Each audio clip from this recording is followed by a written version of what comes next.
Nel 1984 accadde qualcosa di straordinario al Festival del Cinema di Animazione di Zagabria.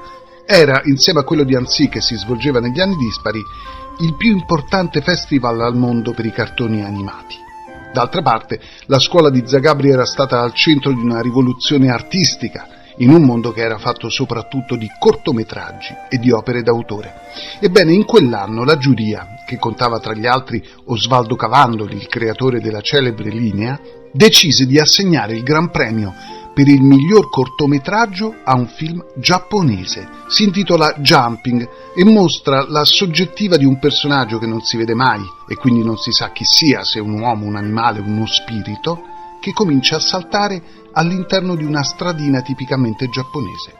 Il salto, che all'inizio sembra normale, quello di una persona normale, inizia a diventare sempre più alto, fino a diventare impossibile perché il saltatore raggiunge l'ultimo piano di un grattacielo, poi torna a terra e arriva a superare le nuvole e poi si inabissa nell'inferno e poi sembra entrare nei segreti della terra. Alla fine tutto si ricompone e il saltatore ignoto riprende da dove era partito. Un film molto particolare, indubbiamente, ma la vera notizia è che il cortometraggio era anche di un regista giapponese molto particolare, non un autore di cortometraggi come Yoji Kuri, già abituato a ricevere premi nei festival. No, in questo caso ad aggiudicarsi il premio più importante era Osamu Tezuka, uno che proveniva dalle serie TV, ovvero da quel tipo di produzione che in Italia, anche in Francia e in altri paesi, aveva iniziato l'invasione provocando reazioni indignate da parte di genitori, educatori, giornalisti e politici. Chi aveva vinto il premio nel Tempio dell'Arte Animata era il creatore di Astro Boy, di Kimba il Leone Bianco, della Principessa Zaffiro, tutti eroi di quel cartone giapponese che stava incantando i ragazzi e indisponendo gli adulti, abituati ad altri disegni e ad altre storie. Osamu Tezuka in patria era considerato il dio del manga e nel 1985 festeggiava i 40 anni di attività con un libro di 200 pagine che enumerava e presentava un numero impressionante di albi e personaggi a fumetti, di film e serie a cartoni animati, in cui vengono riprodotte le copertine dei numeri 1 di tutti gli albi da lui disegnati, le immagini delle sue serie animate, dei suoi lungometraggi, dei suoi manifesti, dei suoi calendari, dei suoi albi disneyani in cui reinterpreta Bambi e Pinocchio. Incredibile per la vita di un solo artista che allora aveva 57 anni. Sarebbe morto appena 4 anni dopo, il 9 febbraio del 1989, dopo altri successi e dopo aver dato il via a una Bibbia animata coprodotta dalla Rai. Pare che le sue ultime parole, nell'ospedale di Tokyo dove era ricoverato per un tumore allo stomaco, siano state quelle rivolte a un'infermiera che stava cercando di togliergli i fogli e gli altri strumenti di disegno. La imploro, disse, mi faccia continuare a lavorare. C'è un museo in Giappone tutto dedicato a Tezuka. Si trova a Takarazuka, città dove il dio del manga ha vissuto la sua infanzia, influenzato da un teatro, quello tipico di Takarazuka, in cui sul palco ci sono solo attrici.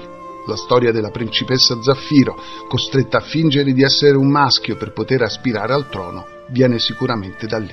Il museo è pieno di disegni, di schizzi, di sagome colorate, di vetrate, di scenografie dedicate alle sue storie e ai suoi personaggi. Nel bookshop, tra tanti libri, c'è anche quello con il primo manga, che Tezuka realizzò quindicenne a scuola per i suoi compagni e quindi non è inserito nella lista dei fumetti realizzati nei 40 anni di professione. Un fumetto storico, uno dei primi che in Giappone hanno usato le vignette per raccontare lunghe avventure fantastiche. Questo fumetto, Ghostman and Howard to Victory, è interessante anche per scoprire il segreto degli occhi tondi dei personaggi giapponesi. Quando i cartoni nipponici invadevano il mondo, in molti hanno pensato che quella degli occhi tondi fosse una trovata giapponese per fare un prodotto che potesse piacere in tutto il mondo.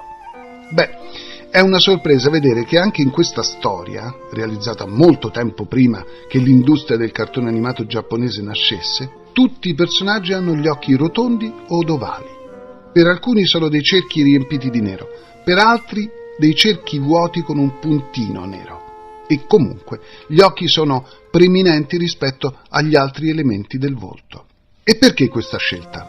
Perché Tezuka disegnava guidato dalla passione per i fumetti americani. In particolare, una fonte di ispirazione per questo fumetto sono stati i protagonisti di Bringing Up Father, in Italia conosciuti come Arcibaldo e Petronilla, celebre fumetto americano creato nel 1913 da George McManus.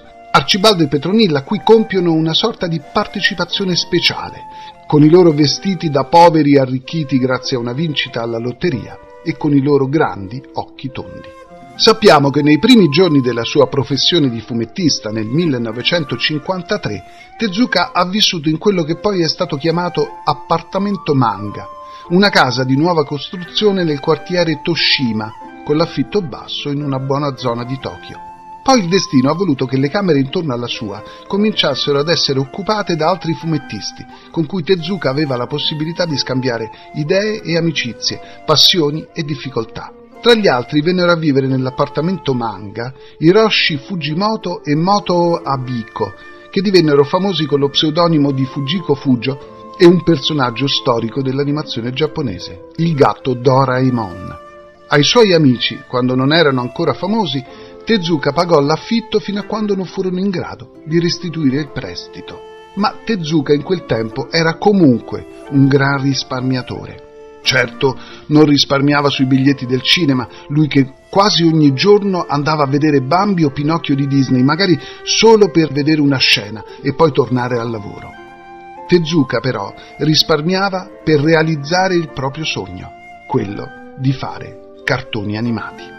Se Tezuka ha contribuito in maniera fondamentale a creare quello che viene detto lo story manga, cioè il racconto avventuroso a fumetti, con il suo primo Astro Boy in bianco e nero del 1963 è stato anche il creatore del cartone giapponese, quello che, dovendo rinunciare alle fluide animazioni disneyane, troppo costose per il budget dell'animazione televisiva, ha saputo emozionare con le animazioni a ciclo, le zoomate, gli effetti speciali, le gocce di sudore ferme sulla fronte dei personaggi, inventando un'altra grammatica della regia, puntando sulle emozioni più che sulla ricchezza delle animazioni. Astro Boy, chiaramente ispirato alla storia di Pinocchio, racconta la tragedia vissuta da un tipico padre giapponese che non ha tempo da dedicare al figlio perché è troppo impegnato nel proprio lavoro. Solo che il padre di cui si parla qui è il dottor Tenma, capo del Ministero della Scienza, che vede il figlio morire sotto i suoi occhi in un incidente stradale. Siamo in un futuro prossimo ampiamente automatizzato e il dottor Tenma, per sconfiggere il proprio dolore e il proprio senso di colpa, decide di costruire un Pinocchio robot con le sembianze di suo figlio. Il suo nome è appunto Astro Boy. Come spesso accadeva a Tezuka, Astro Boy era stata una piccola idea in un fumetto del 1951, che riprese per una serie a fumetti in cui è protagonista l'anno successivo. Poi Astro Boy venne scelto come protagonista di una serie TV in live action, cioè con gli attori, nel 1962 e poi finalmente a cartoni animati in bianco e nero l'anno successivo, prima di avere una riedizione a colori nel 1980. Astro Boy non ha mai avuto un grande successo in Italia, mentre in Giappone e negli altri paesi asiatici è una vera icona, come un giovane Superman.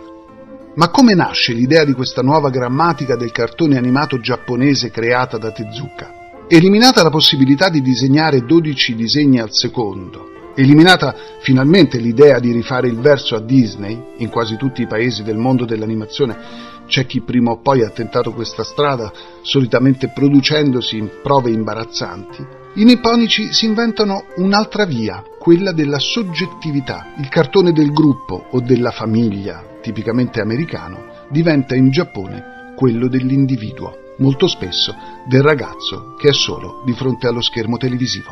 Tecnicamente la faccenda si traduce così: non più 2 fotogrammi per ogni disegno realizzato, ma 5, 6, talvolta anche di più, ovvero quando ci si muove più o meno a percettibili scatti, mettendo da parte un elemento fondamentale dello stile americano, la fluidità. poi lunghi cicli di camminate e corse in cui il personaggio non è più piatto sullo sfondo come negli inseguimenti di Tom e Jerry. Qui il personaggio cammina e corre spesso sulla linea dell'orizzonte, come se fosse al centro della Terra, come se fosse l'unico essere sulla Terra. Le animazioni risparmiano naturalmente sui movimenti intermedi, lasciando quegli estremi, che in Disney sono impressi per 1 o 2 fotogrammi al massimo, fissi invece qui per varie pose. Così il personaggio che guarda atterrito una situazione avrà la goccia di sudore tipica ferma sulla tempia e un'enorme bocca a lungo spalancata. Il pensiero del personaggio o il racconto del narratore commentano fuori campo l'emozione evidente. Ma può sentirsi anche solo il vento, o il suono dei passi, o il respiro affannoso della corsa. Spesso i personaggi in avvicinamento sono risolti senza disegni intermedi, ma con dissolvenze incrociate. La motivazione è sempre quella del risparmio, ma l'effetto narrativo è positivo. C'è qualcosa di affascinante in quelle continue apparizioni e sparizioni, con musiche coinvolgenti e commenti epici. Le inquadrature sono scelte in maniera funzionale alla limitatezza dell'animazione e sono variate continuamente. E poi ci sono i movimenti di macchina, veri optional senza costi effettivi. Un primo piano fisso può essere ripreso con una lenta zoomata in avvicinamento e reso ancora più particolare con la rotazione dell'obiettivo e ancora con cambi di intensità di luce. Tutte operazioni che si fanno sotto macchina e che non prevedono il lavoro e il costo degli animatori. Insomma, in linea generale, gli anime dei primi tempi potrebbero essere considerati come fumetti animati. Come i manga tralasciano le azioni che stanno tra una vignetta e l'altra, così gli anime lasciano all'immaginazione i movimenti dei personaggi che non è strettamente necessario mostrare. La prima apparizione di Tezuka in Italia è stata nei cinema nel 1970, con Leo, il re della giungla, montaggio di alcune puntate della serie di Kimba, Il leone bianco, presentato come se fosse il film di un regista statunitense chiamato Al Bisney. L'imbroglio è chiaro. Il lungometraggio di Leo era valso a Tezuka Il leone di San Marco alla 19ª mostra del cinema per ragazzi di Venezia ed era un adattamento cinematografico della serie televisiva di 52 episodi. Kimba il leone bianco narra la storia di un cucciolo di leone albino, costretto dalla morte prematura del padre a prendere anzitempo il posto di re della giungla. Nonostante la somiglianza con la vicenda di Bambi, ma anche del successivo e disneyano The Lion King, per il quale i giapponesi pretendevano scuse pubbliche dalla casa di Mickey Mouse, troviamo qui alcuni dei più tipici elementi narrativi del cinema d'animazione giapponese. Osamu Tezuka, il dio del fumetto, è stato il primo ad individuare attraverso una personale rielaborazione di temi e personaggi del cartoon americano i grandi temi attraverso i quali divertire, commuovere e avvincere i giapponesi. Da ragazzino aveva 3 grandi passioni: il disegno, la medicina e gli insetti. La sua non fu un'infanzia facile, per i tanti problemi di salute che lo portarono a un passo dalla morte e perché la sua corporatura gracilina lo rendeva facilmente oggetto delle cattiverie dei bulli. Ma si fece forza anche grazie all'affetto di una madre premurosa e protettiva. Ancora studente nel 1946, quasi 20 anni prima che nascesse l'industria del cartone animato, aveva visto pubblicare la sua prima serie a fumetti. La mole del lavoro complessivo di Tezuka è impressionante. Si parla, solo per quanto riguarda i fumetti, di decine e decine di migliaia di pagine di cui curava il testo e anche la progettazione grafica, facendosi poi aiutare per la realizzazione da un gruppo di collaboratori, quando naturalmente non riusciva a realizzare le tavole da solo. Nelle storie di Tezuka sono visitati tutti i generi possibili, comprese le cronache del Giappone medievale e le storie di animali antropomorfi, con una particolare predilezione per la fantascienza. Ma Tezuka era attento anche alla letteratura europea e russa. Tra i testi che lui ha rivisitato con ampia libertà di immaginazione ci sono ad esempio Delitto e castigo di Dostoevskij e il Faust di Goethe. Uno dei suoi fumetti più celebri è La storia dei 3 Adolf, in cui le vicende di Hitler vengono messe a confronto con altri 2 personaggi che con lo stesso nome vivono gli stessi tragici tempi del nazismo. E poi Fenice e Buddha, due lunghi affreschi sul pensiero religioso orientale, il tutto sempre affrontato con la capacità di essere allo stesso tempo drammatico e divertente, profondo e leggero, popolare e difficile. Alla sua morte si stimava che fossero stati venduti più di 250 milioni di albi con i suoi fumetti. Una delle particolarità di Tezuka è quella di aver utilizzato una serie di personaggi da lui inventati come fossero maschere del proprio teatrino personale, come se fossero attori da utilizzare a seconda delle occasioni e dei progetti. Tra questi, per esempio, Higeo Yaji, il baffone, un tipetto basso e paffuto, irascibile, che possiamo ritrovare in varie opere di Tezuka, magari in veste di avvocato o chef di un sushi bar.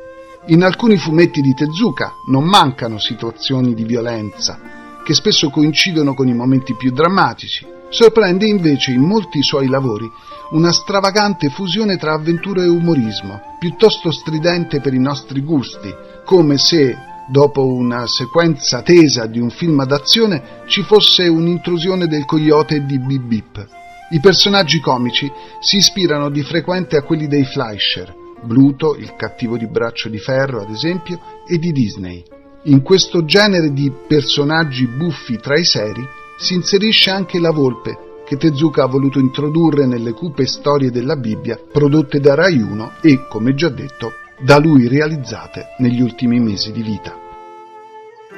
È stata dunque la sfrenata fantasia di Tezuka, la sua capacità di creare un moderno linguaggio dei manga a far nascere il fenomeno del racconto disegnato in Giappone. Con Tezuka i giapponesi non hanno più trovato rappresentazioni più o meno satiriche della realtà, ma situazioni avventurose, umoristiche, fantastiche, attraverso le quali cercare le emozioni che alleggeriscono e approfondiscono i temi proposti dalla vita quotidiana. Sono storie che si leggono immergendosi nei destini dei protagonisti e promettono un arcobaleno di sensazioni, varie e intense. Non è difficile, già nelle primissime pagine o nell'immagine di copertina, individuare chiaramente il carattere dei personaggi e l'atmosfera dell'avventura. Tezuka è riuscito ad esaudire i desideri dei suoi lettori, anticipando le loro richieste.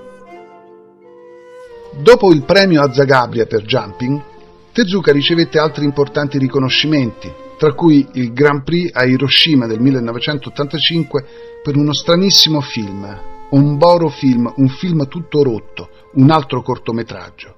Qui il regista finge di filmare i suoi personaggi su una pellicola vecchia, piena di tagli e di sporcizia, talvolta fuori quadro e sfocata. I protagonisti, dei personaggini del West che sembrano riproporre il triangolo Popeye-Olivia-Bluto, cercano di sfruttare questi difetti di proiezione a loro vantaggio, per esempio buttando in faccia all'altro un grumo di quella che sembra polvere vera e che invece è disegnata anch'essa. L'umorismo ricorda certi film statunitensi alla Tex Avery, ma qui lo stile è tutto giapponese, è tutto Tezuka. Osamu Tezuka era un uomo molto tranquillo, molto disponibile verso i propri collaboratori, anche se lavorare con lui e per lui era spesso ugualmente un inferno. Perché? Perché lui non smetteva mai di lavorare, di scrivere, di disegnare, di progettare qualcosa, realizzando decine di storie per fumetti, film e serie TV allo stesso tempo. Si dice che dormisse 3 o 4 ore per notte e di solito lo faceva sul tavolo di lavoro, interrompendo quello che stava facendo per un breve riposino e poi riprendeva a lavorare per poi assopirsi quando proprio non ne poteva più. E nonostante fosse un dio del manga, quindi un autore di enorme successo in Giappone, ha vissuto gravi crisi finanziarie, la sua prima società di cartoni animati fallì, e anche gravi crisi personali, quando soprattutto temeva che il proprio stile di fumetto fosse stato superato da nuovi stili, nuovi autori e nuovi personaggi. Ma nonostante tutto ciò, le opere di Tezuka offrono l'ampia visione del mondo di un fumettista filosofo, un autore conscio del proprio ruolo in una società come quella giapponese, dove il manga e l'anime, cioè il cartone animato, entrava in ogni casa e in ogni vita. A chi gli chiedeva come la sua filosofia di vita potesse essere riassunta, Osamu Tezuka rispondeva con queste parole: amate tutte le creature, amate tutto ciò che ha vita.